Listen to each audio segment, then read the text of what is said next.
আমার বড় বোন প্রচুর গাছ ভালোবাসে, সেই জন্য সুযোগ পেয়েছে চলে গেছে বাগানে লঙ্কা তুলতে। আর তারপরে এসে আজকে একটুখানি পকোড়া বানানো হচ্ছিল, কারণ কি বলে মুড়ি খাবার জন্য আর কি, বাঁধাকপি ছিল। আর এই যে দুটো ছোট দেখেছেন তো, এত বদমাস এত বদমাস, শুধু সারাক্ষণ মোবাইল নিয়ে বসে থাকে, একটা কাজ করে না। আর এদিকে বৃষ্টিটাও নেমেছে, জানি না কি বৃষ্টি হওয়া হচ্ছে।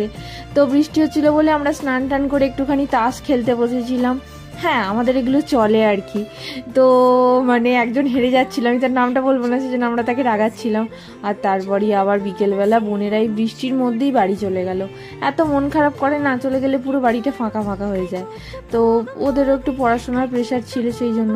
তবে বৃষ্টির মধ্যে যে ট্রেনটা ধরবে বলেছিল সেটা পাইনি, সেই জন্য একটুখানি মানে এখানেই দাঁড়িয়ে তারপরে টোটো করে গেল।